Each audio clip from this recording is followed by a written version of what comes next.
temos alternado entre complexidade e eu não gostaria de abusar da palavra simplicidade, e então talvez esteja na altura de introduzirmos, de colocarmos no seu devido lugar essa palavra que é nova para algumas pessoas. Para algumas pessoas é nova, para outras é conhecida e é latente, que é a palavra síntese. Nós temos estado a alternar entre complexidade e síntese. E é preciso uma certa honestidade.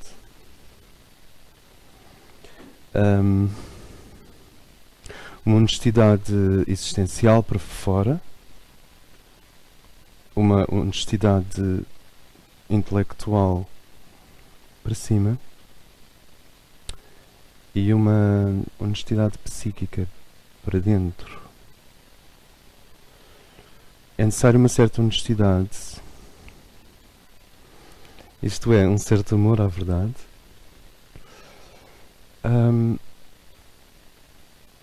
para uma pessoa se relacionar simultaneamente com estes dois polos. Porque estes polos compensam-se, equilibram-se mutuamente.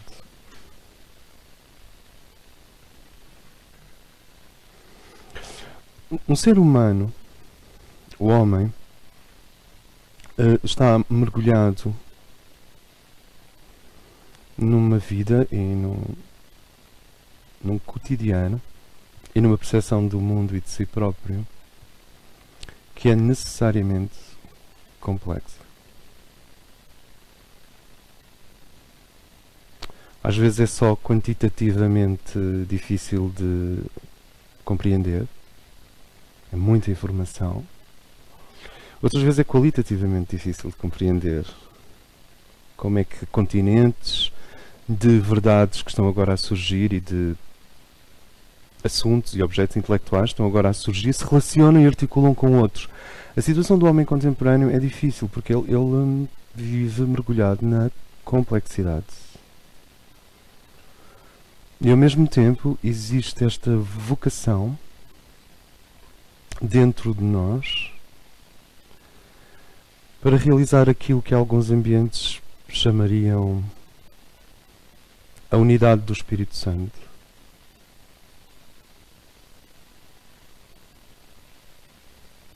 Que é a experiência de não ter psique ativa, de estar além da psique, de estar além dos opostos, de estar além das lutas interiores e dos contrastes.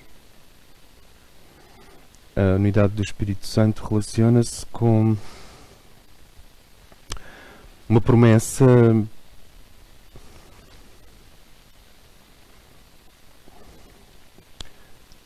de que todos os centros vibracionais em nós um dia tornar-se-ão um único centro vibracional. Dos 7 chakras faremos um.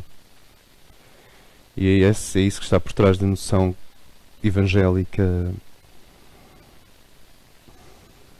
Quando o teu olho for um só, todo o mundo estará iluminado.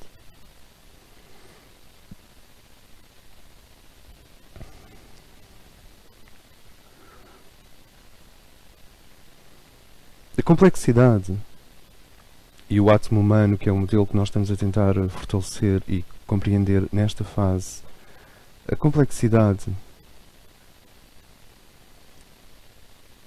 pode ser assustadora do ponto de vista racional.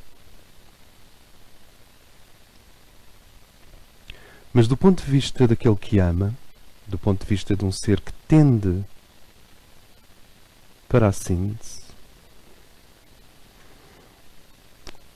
A complexidade é só a história do universo. É a história de como o universo respira, como ele se divide, como ele se reagrega, como ele se vai especializando. Afinal, o perfume de uma rosa é uma grande especialização da flora. A cor de um hibisco é uma especialização. As nossas células da retina são uma especialização. E, entretanto, quanto mais exclusiva e delicada e avançada e sofisticada é a função que se pretende preencher, mais complexidade está subjacente. Perfumes são coisas muito complexas, como vocês já devem ter reparado. O olho é complexo, a cor é complexa. E a história do homem interior, a história interior do homem, não a história horizontal das sociedades, das civilizações, mas a história vertical das ideias.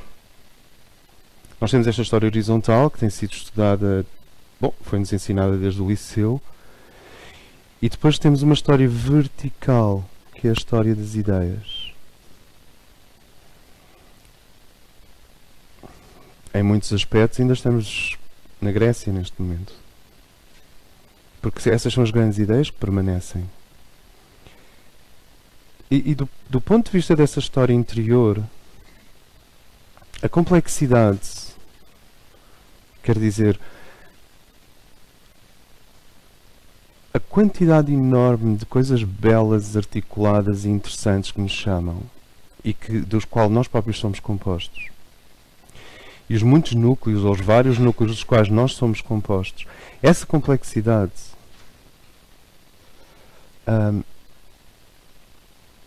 do ponto de vista da história vertical merece uma grande reverência. O universo não consegue passar da inocência à síntese, pelo menos não o tem feito, sem passar por esta britadeira dolorosa que é a psique contemporânea, ou o estado contemporâneo da psique, e a complexidade inerente. Difícil decidir assuntos como eutanásia.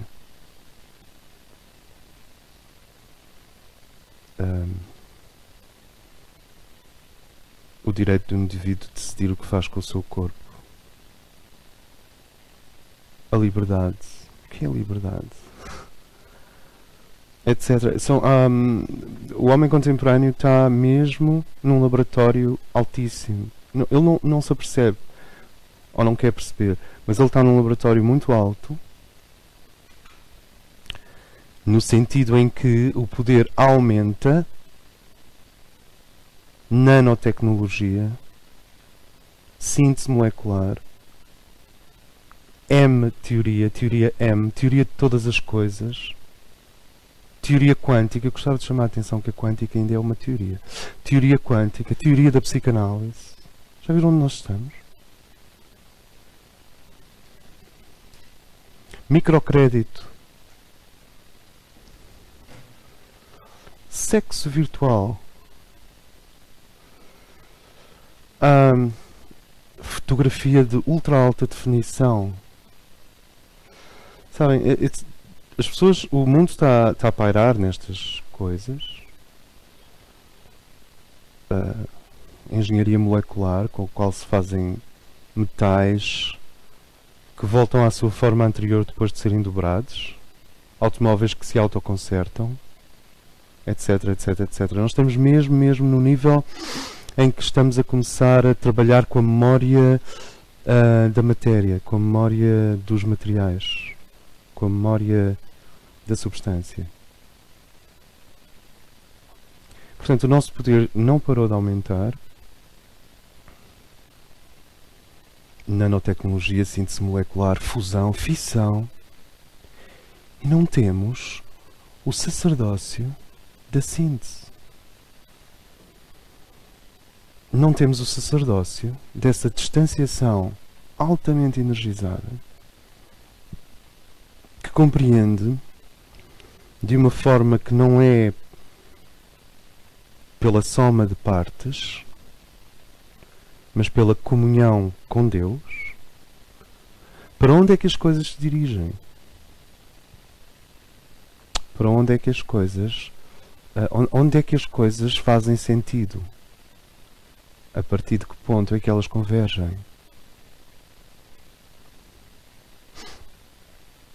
Então nós estamos muito a lidar com a questão da síntese, porque estamos a introduzir um modelo de compreensão do homem que é um modelo muito menos original do que parece. O nosso truque aqui na Air School é conseguir fazer de conta que é original. Mas não é original. Dividir o ser humano em 4 polos com o centro é o que está por trás do mandala. É o que está por trás de todas as escolas que tentam compreender o que não é facilmente verbalizável. E a geometria é uma das formas de compreender o que não é facilmente verbalizável.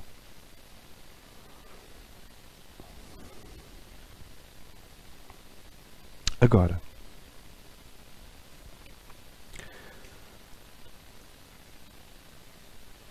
o trabalho do homem tem 3 grandes continentes. Tem um continente de ação, praxis. Quanto do que o indivíduo pensa se transforma em atos, em factos, em decisões. Quer dizer, o moinho das ideias está ou não a produzir farinha. E a farinha, para Kant, são as nossas ações. Para os idealistas profundos, não estou a falar ali dos idealistas de esquina, para os idealistas profundos, as ideias servem para se transformar em factos. O moinho dos conceitos, o moinho interior, precisa de se transformar em farinha. Isto é muito complicado, porque tem a ver com a passagem de amar com a mente para amar com as mãos. Amar com os pés, amar com as costas, amar com a agenda, amar com o tempo. Amar com as prioridades, amar com diagramas, amar com o que é mais importante do que o que é hoje. Amar qualitativamente para fora, não apenas qualitativamente para dentro. Isto é, amar na existência. E um dos grandes continentes do homem é a praxis, é a ação. Nós devíamos chamar isso existência. O outro continente pode receber o nome interior, vida interior. E tem a ver com a qualidade, eu peço desculpa de estar a ser um bocadinho masculino, mas tem a ver com a qualidade da mistura do combustível de Kundalini com energias superiores dentro de nós. A vida interior, a vida psíquica tem a ver com a qualidade do nosso combustível subjetivo. Aí entram coisas como o que é que nos tira da cama de manhã? Quais são as nossas fontes de entusiasmo? É possível ter partes de nós deprimidas e partes de nós entusiasmadas, simultaneamente? Esta descontinuidade interior, esta complexidade interior. Esse segundo continente relaciona-se não com a praxis, mas com a psicologia. E daí o nome interior. E depois existe um terceiro continente do ser, que não se lhe pode chamar existência, nem interior, nem psicologia, portanto, nem ação, no sentido visível, que é aquilo que nós chamamos interno. E interno diz respeito ao fogo secreto.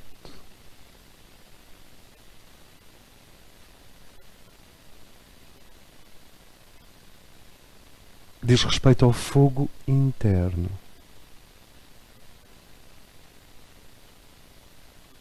Diz respeito ao processo iniciático, através dos quais membranas de proteção vão sendo removidas, de proteção e também anteparos, porque é como um abajur, não é? O abajur protege-te da luz, mas também te dá a luz. Ele filtra. Membranas de proteção em relação à fulgurância do divino dentro de ti, não só o divino num sentido infinitesimal infinito, mas também o divino no sentido do pessoal, de um piloto do paraíso que te foi doado e que está constantemente contigo e que é o teu núcleo de inalterância, imutável, divino, eterno. Então, existem coisas existenciais que têm a sua própria província. Cristo chamava a isso César, não sei porquê. Então, dar a César o que é de César. Existem coisas psicológicas que são interiores e que, se não forem amadas e se não forem compreendidas, daí a necessidade da complexidade, vão te prender como um elástico, como um pântano, como areias movediças, como papel mata-moscas. A nossa psique, se não for amada e compreendida, a nossa vida interior, transforma-se num papel mata-moscas. Tu não consegues sair dali. Ficas com as patinhas presas. Na dor. No rancor. Nas cartas que deviam ter sido escritas e não foram escritas. Nos amores que deviam ter sido vividos e não foram.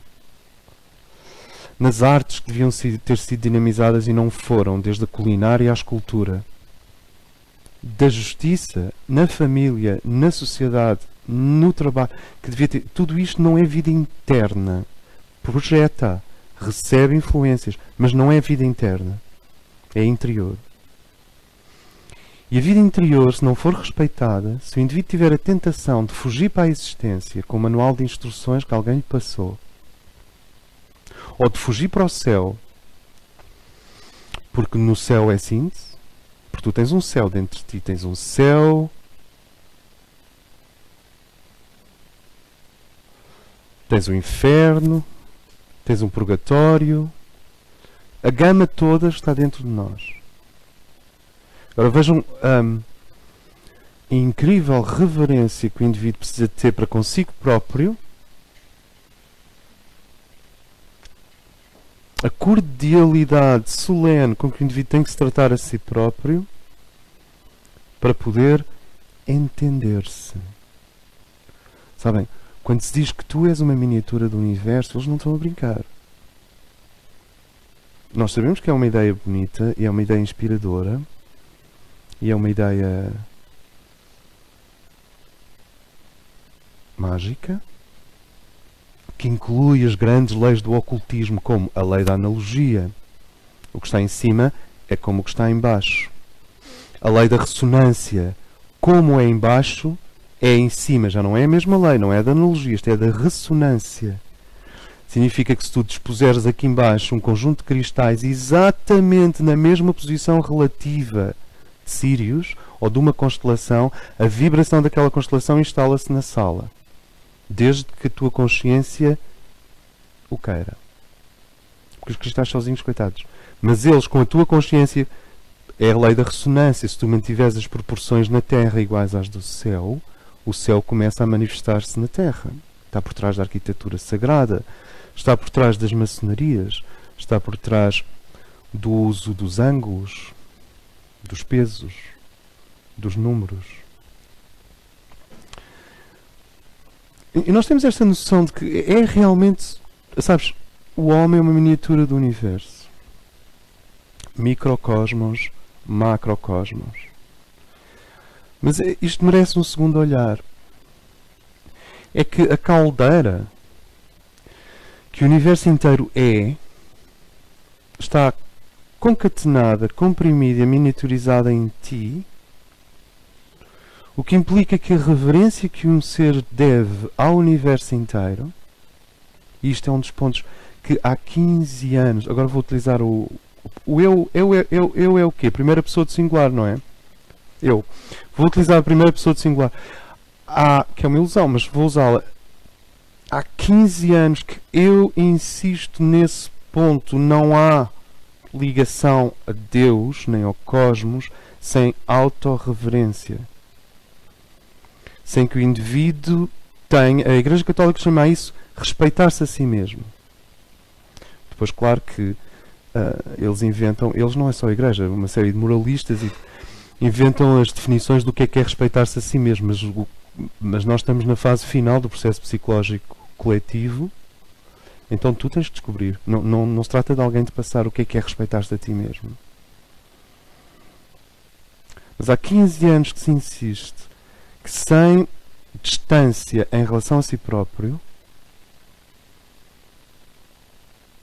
sem reverência por si próprio, sem uma certa solenidade no trato do indivíduo para consigo mesmo, tu não podes coabitar com Deus no dia a dia. A reverência por nós não é uma reverência pelo nosso ego, nem pelas nossas células, nem pelo nosso sistema nervoso, nem pelos nossos caprichos, nem pela nossa memória. É uma reverência pelo mistério que um ser humano é. As pessoas fazem asa delta para terem a sensação de eu não sei quem sou, porque agora estou no desconhecido. Inclusive porque a asa delta pode-se despenhar dali lá para baixo e há um risco. A vantagem do risco e do perigo é a sensação dos canais estarem abertos. Se vocês olharem para um lobo, quando ele sente perigo, tu vês que está ali muita energia concentrada. E a sensação de risco e de perigo está diretamente relacionada com essa coisa mais ou menos xamânica dos canais estarem abertos. Não é só a adrenalina, são os canais. Quais canais? Aqueles canais que nós temos estado a ver no átomo humano. A reverência implica uma cordialidade muito especial para consigo próprio. Cordialidade consigo próprio significa ser juiz das suas vozes. Não dar às suas vozes realidade absoluta, mas apenas uma realidade relativa. A maior carência desta fase final do desenvolvimento psicológico da humanidade, eu digo final no sentido em que nós podemos ter agora uma elite à escala mundial que está a terminar o processo psicológico. Se essa elite terminar o seu processo psicológico, os degraus de ouro ficam construídos para a humanidade inteira em muito pouco tempo fazer esse mesmo processo. Por isso é que se fala em fase final. É porque não é no sentido quantitativo, de que 6 bilhões de pessoas estão a terminar o processo psicológico, mas no sentido qualitativo de que conhecemos o caminho e fizemos-lo. E deixámos pistas.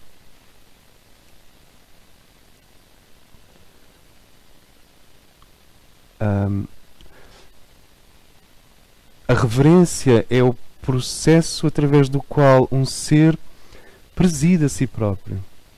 A reverência por si mesmo é, no fundo,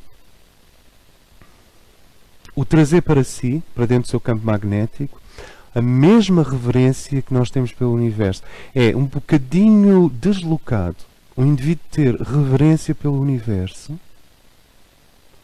e não ter reverência por si próprio. Há 15 anos que nós insistimos que a relação com o divino começa com uma relação divina connosco próprios. E é isto que nos coloca não só no plano do ocultista, que é aquele que se conhece, por oposição ao místico, que é aquele que ama intensamente Deus sem perceber o que está a acontecer com ele. Coloca-nos não só no plano do ocultista, mas principalmente no plano do candidato à cocriação. Para um indivíduo criar em ritmo, em paralelo com o divino, ele precisa de fazer de si uma miniatura do universo. Na consciência. Porque nós somos, à nascença, uma miniatura do universo. Mas na consciência as pessoas não são ainda. Têm que tomar consciência disso. E tomar consciência da nossa condição de miniatura do cosmos inteiro. Se uma pessoa realmente levar isto a sério, e o que vai salvar a sociedade ocidental é que algumas pessoas vão se começar a levar a sério. Se o indivíduo começar a levar isto a sério, ele sente que olha bem, a riqueza infinita que está por detrás de toda a textura universal, desde a textura mineral do Grand Canyon à textura das ideias, à textura dos contos para crianças do Anderson, o que vocês quiserem, a grande textura, a infinita riqueza do universo está infinitamente em ti. Eu não digo que o indivíduo arranje uma lupa para ver o Grand Canyon nas mãos, mas é um estalo cognitivo. É o desaburguesamento final. Este estalo cognitivo, este relâmpago na consciência, está à nossa espera, como candidatos à iniciação.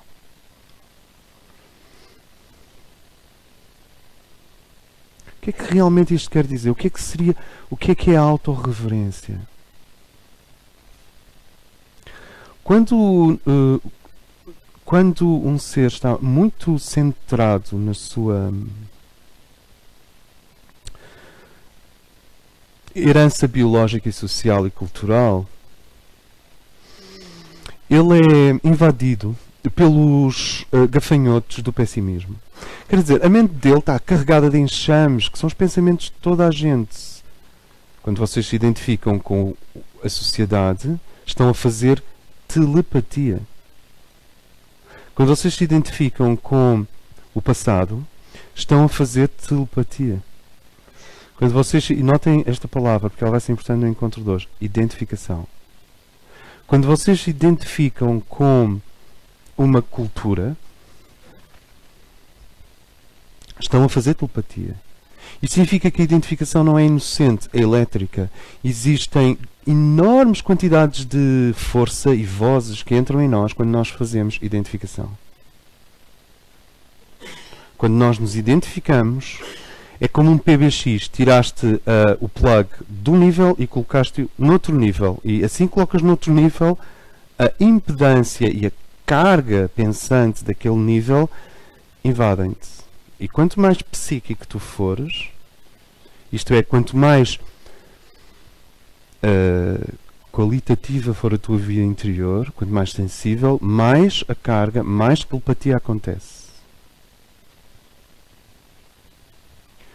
Se nós nos identificamos com a sociedade e o passado, se nós nos identificamos com uma cultura e com o modus operandi de um povo, mais do que um certo grau, tu começas a perder a reverência.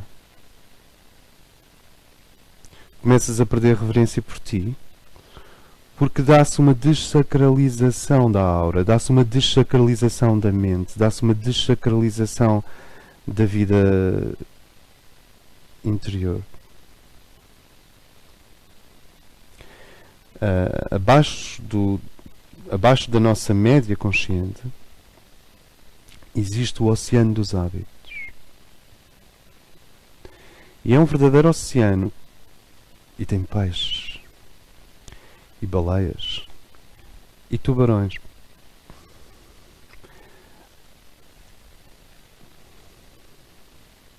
Também tem peixes voadores. Mas, fundamentalmente, o oceano dos hábitos é o oceano de como bilhões de indivíduos aprenderam a sobreviver. E isso foi-se decantando e foi criando, por força da inércia, uma espécie de ditadura cognitiva. Vocês não têm o dia que querem, têm o dia que os vossos hábitos permitem. How about that? Vocês não têm a liberdade que querem, têm o émulo, a mimese, têm o clone de liberdade que os vossos hábitos permitem. Nós não temos o movimento que queremos, temos o movimento relativo que os nossos hábitos permitem. E claro, só um louco é que desencastra os outros dos hábitos do corpo.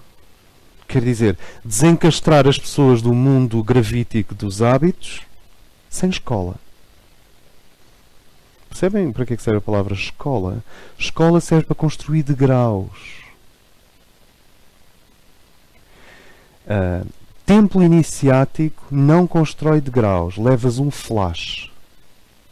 Quem precisa de flash, templo iniciático. Mestre, vais ter com um guru e ele dá-te um flash. E há uns que são muito bons nisso. E o que nós temos vindo a sentir é a necessidade oposta, nem de flash, nem de guru. A necessidade de escola. De construir patamares entre a prisão, falando de termos um bocadinho platónicos, a prisão em que a humanidade se encontra e a alta agilidade dos iniciados.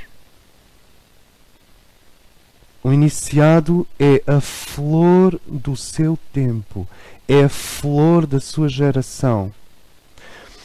Fixem isto, se me permitem falar de uma forma tão diretiva. Todos os iniciados são pioneiros. O indivíduo não pode permanecer junto à aura da hierarquia e não ser um pioneiro. Não ser uma espécie de Amundsen, ou não ser uma espécie de Marie Curie, ou não ser uma espécie de Montessori, ou não ser uma espécie de Teresa d'Ávila, não ser uma espécie de Nicholas Roerich. Um iniciado é um pioneiro, ele é a flor do seu tempo. Ele é o resultado da plena floração de uma geração. E a reverência é esta capacidade do indivíduo olhar para si e dizer assim: o universo inteiro está inscrito em mim. O mesmo braço, a mesma mão e o mesmo olho que traçou as coisas do universo, traçou-me a mim. A reverência nasce quando a pessoa começa a ficar um pouco angustiada com a colonização da banalidade e da mediocridade dentro de si. E essa banalidade e essa mediocridade vão se transformando num discurso, se me permitem, corrosivo acerca de si próprio. Pessimista. Repetitivo. A pessoa começa a não se conseguir encantar consigo própria. Se tu não te consegues encantar contigo mesmo, porque não há nenhuma diferença entre encantar-se com o universo ou encantar-te contigo. É necessário encontrar a posição da consciência que faz isto, mas não há nenhuma diferença. Se tu não te consegues encantar contigo próprio, então falta a autorreverência, não está presente. E o que é a autorreverência? Bem, quando tu estás nesse nível, as vozes que vêm para consumir a energia, as vozes do pessimismo, as vozes da repetição, as vozes da cinzentas, tu vês elas a formarem-se fora da tua cabeça antes de entrarem na coroa do Senhor ou na coroa da Rainha. Tu sabes que estás em autorreverência porque vês os pensamentos a formarem-se fora de ti e a lentamente começarem a passar por ti, e quando passam por ti, tu já sabes onde é que eles vieram. from the outside.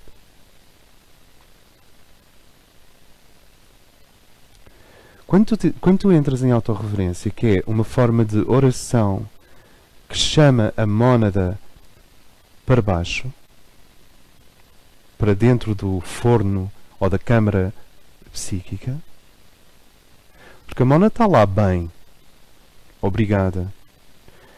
Mas a autorreverência, como é que a tradição na Tora, que é afinal a nossa Bíblia, na Tora é dito: Abraão,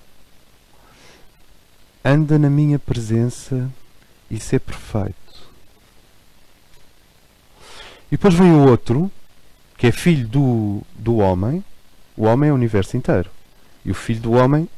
Então vem o filho do homem e diz: vê bem, ser perfeito como é perfeito o vosso Pai no céu. Do ponto de vista psicológico, isto é completamente inaceitável. Mas esse é o desafio que é lançado há 2000 anos. E nós temos estes 3 continentes. Existência, que é o que fazemos. Vida interior, que é, como se disse, a nossa sensibilidade e todas as vozes dentro de nós. Vozes. E depois temos este terceiro nível, que se chama vida interna, que não é vida interior nem vida exterior, vida interna. A vida interna relaciona-se com o fogo secreto. Interessante, estamos a dar assim uma enorme volta. Relaciona-se com o fogo secreto. Aqueles que nos amam, os mestres, eles não nos amam pessoalmente porque não têm grandes histórias connosco. Eles não nos amam venusianamente, não nos amam a partir da Lua, não nos amam a partir de Marte, não no sentido astrológico. Eles amam-nos porque servir a Deus é facilitar a promessa da humanidade se tornar um órgão do Logos planetário. O Logos é a Terra vinda do futuro infinito em direção ao presente. A humanidade é a Terra vinda do passado infinito em relação ao presente. Não sei se isto nos ajuda a compreender Logos e humanidade.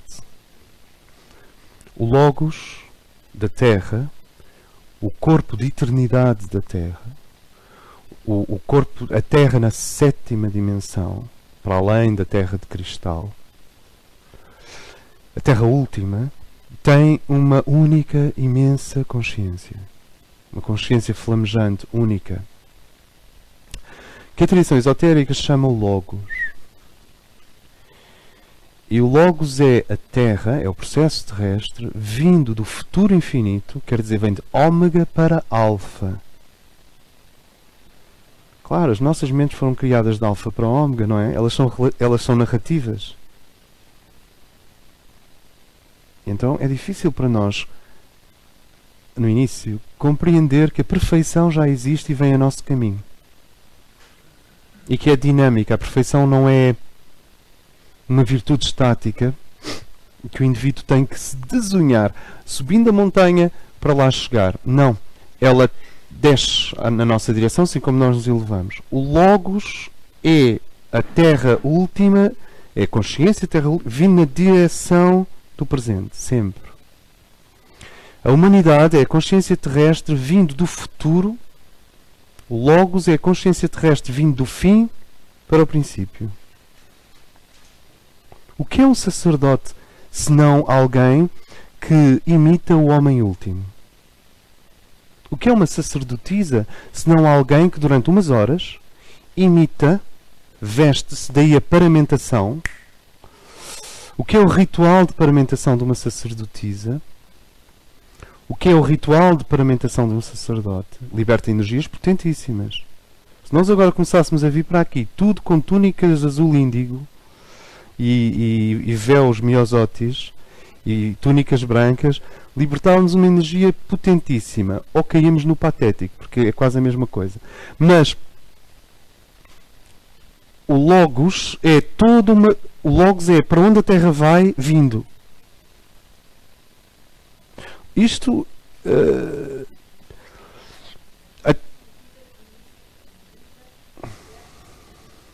mulher última.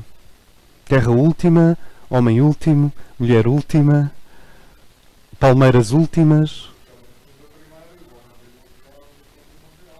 Sim, daí o outro ter dito, eu sou filho do homem. Esse homem que ele se refere é o alfa e o ômega, é o homem primordial, isto é, os 7 dias da criação, que podem ser entendidos cronologicamente, podem ser entendidos antropomorficamente, podem ser entendidos como a organização de tudo o que é, em 7 grandes capítulos. Esse é o homem primordial, é o universo. Quando ele diz eu sou filho do homem, ele está a dizer eu sou filho do universo. Quer dizer, não só do universo no sentido dos 7 dias da criação, mas depois o supervisor, ou o que tu quiseres lhe chamar, que está por trás necessariamente. Portanto, o homem primordial e o homem último são coincidentes. A diferença está naquilo que se chama experiência. O homem primordial alfa não tem a experiência. O homem primordial ômega tem a experiência. E esta expressão homem primordial tanto se refere a um planeta, como a um sistema solar, como ao universo inteiro, como a vocês, como a nós.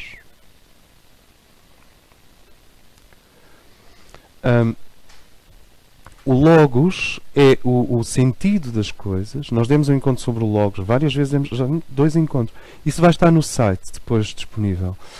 O Logos é para onde a Terra se dirige vindo ao nosso encontro. É o ômega vindo ao nosso encontro. No seio do Logos está a contraparte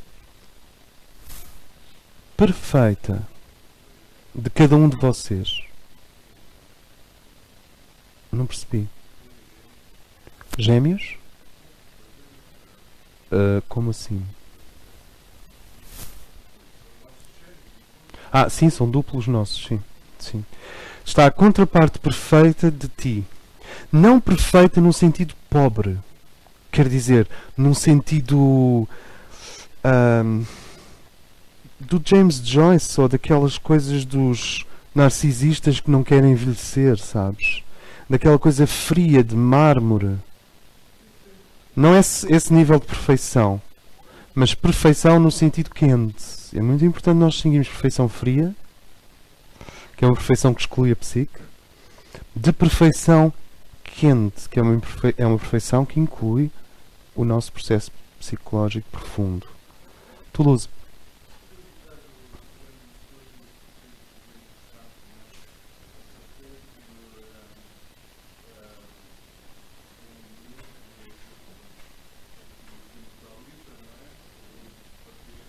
Sim, o que nós estamos a tentar fazer é utilizar uma linguagem, vá lá, do século XXI. Mas se nós começarmos a entrar nas tradições, taoísta, está lá tudo. Absolutamente. Porque é que não haveria de estar? Nada disto é novo? Thank you. Exatamente. Então, nesse sentido, o Logos é a síntese. Porque ele vem do fim para o princípio, vem na nossa direção. É muito importante nós compreendermos este mistério do transtempo. Existe uma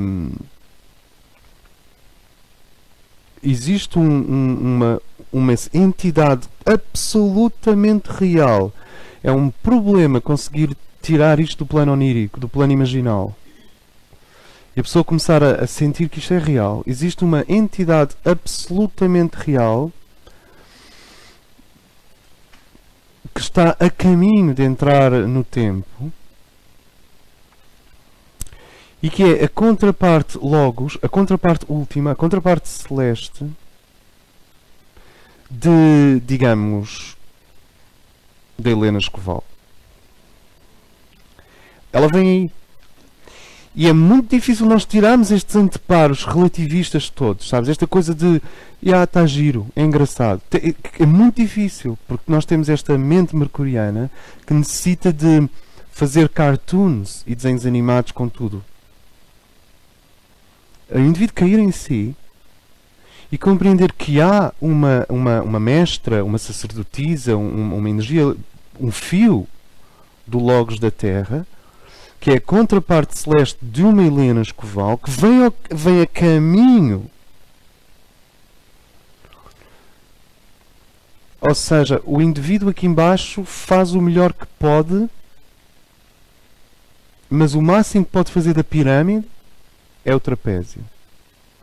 Porque a coroa da pirâmide, estás a ver a pirâmide? Trapézio. A coroa, o ponto final, aquilo que coroa totalmente a obra que tu és, dá-se com a chegada da contraparte divina, do duplo divino, que é guardião de veículos, 4 veículos perfeitos para ti.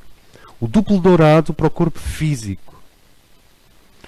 O corpo astral Sirius, Pleiades, para o teu corpo astral.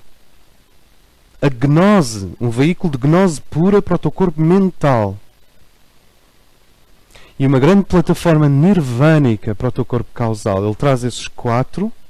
Quando ele vem com 4 princípios que se sobrepõem a estas 4 realidades ascendentes, que são os nossos corpos inferiores.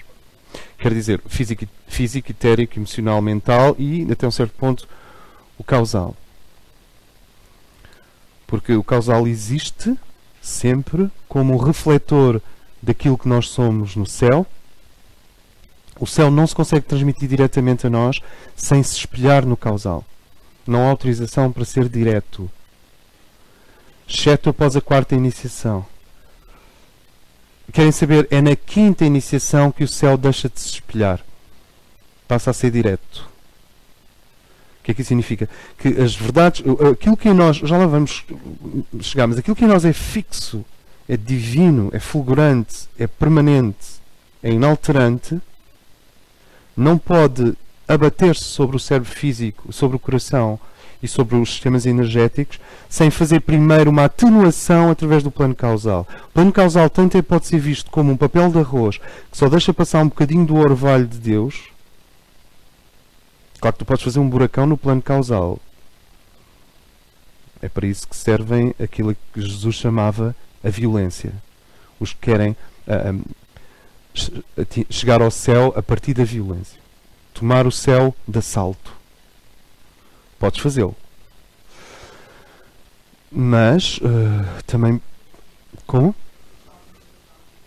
Depois levas com granizo e chuva. Obrigada. Quer dizer, depois tens um novo problema, levas com o céu em cima. E começas a não estar em lado nenhum. Nem estás no céu, nem na terra, não estás em lado nenhum. Exatamente. O grande medo do Asterix. Então, o corpo causal tanto pode ser visto como uma membrana que filtra o céu para ti, gradualmente. E é muito importante o indivíduo confiar no ritmo, na generosidade, na economia, na beleza do corpo causal. Ele está a proteger-te e a dar ao mesmo tempo, constantemente. Como pode ser visto como um anteparo, isto é, como um espelho, em que as coisas celestes refletem-se no corpo causal e invertem-se para se manifestar na natureza humana. A inversão, mais à frente nós vamos ver isso, é deste tipo. O corpo físico, a matéria do teu ser, a substância do teu ser, está em relação direta com o nível divino. O corpo emocional está em relação direta, porém invertida, com o nível da mónada. E a mente está em relação direta, porém invertida, com o nível do espírito e da alma. E o que não está em relação direta ou invertida com nada é o causal que está a meio. Viram os 7 aqui? O físico com o divino. Por isso é que a iniciação na matéria ou a iniciação em Deus são rigorosamente a mesma coisa. Isso é assim, um postulado da alquimia. Visita o interior da terra e lá encontrarás a pedra escondida. Retificando, ela transforma-se na verdadeira medicina. Visita o interior da terra, substância, e lá encontrarás a pedra oculta. Retificando, isso transforma-se na verdadeira medicina, quer dizer, na cura de todas as coisas. O postulado, isto é alquimia, o postulado da alquimia é que se tu fores ao fundo da matéria, estás a emergir no céu. Exatamente. Agora, o divino está em relação direta com o físico, o monádico está em relação direta com o astral e o mental está em relação, o espiritual está em relação direta com a mente, especificamente com o intelecto. E depois tens este tracinho subtil ao meio, que é a proteção, o anteparo, o espelho que inverte, o que adapta.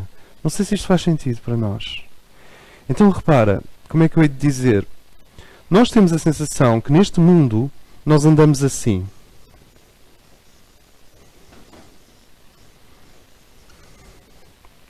Nós temos a sensação que neste mundo... Bom,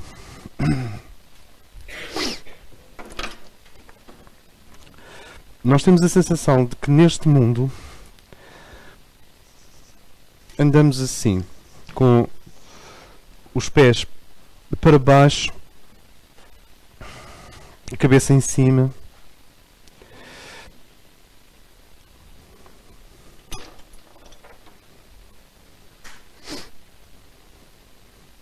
E isto é composto por uma mente, um corpo emocional e um corpo físico. E depois existe esta membrana que nos separa das origens destes três. Quer dizer, a matéria, a substância de que a nossa natureza é composta, é terrestre. Mas a sua causa e razão de ser são cósmicas.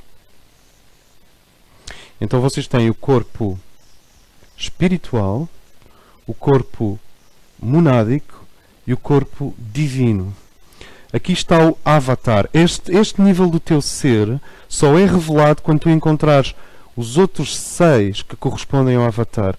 Nenhuma mónada sozinha ativa o avatar. São necessárias 7 para ativar o avatar. Um avatar para 7 mónadas. Depois falamos nisso melhor. Aqui tens a tua mónada. I am. Porque o avatar é mais I am not. Ele está no negativo. Bom, não interessa. Depois tens o nível espiritual, que é onde está o corpo crístico. O veículo Cristo, Sofia. E o que nós sabemos é que o nível avatar ou divino do teu ser está em relação direta com o físico. O nível da mónada está em relação direta com... Direta não, peço desculpa. Indireta. E porquê que é indireta?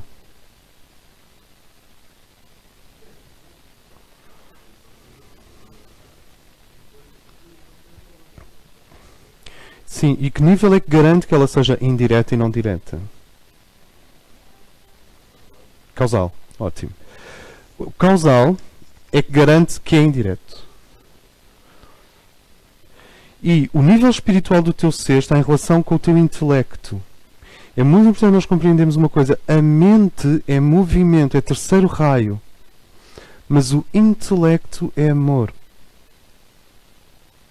O intelecto é vontade e amor. A mente desagrega-se.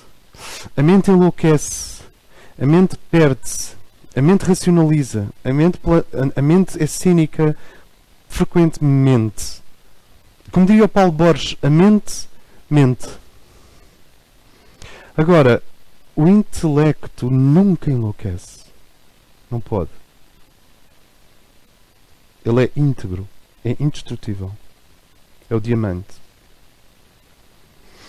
Então, eles estão em relação indireta. O nível divino do teu ser está em relação indireta com o físico. O nível monádico do teu ser está em relação indireta com o nível astral. E o nível espiritual do teu ser está em relação indireta com o teu intelecto, cujo a base é a mente. E é muito interessante, porque ela não é só indireta, mas invertida. Então, talvez seja o caso de nós colocarmos as coisas desta maneira. Quem realmente anda de pé não é este aqui. Este, como vocês depois necessariamente enfrentam no enforcado, no tarô, este realmente está de cabeça para baixo.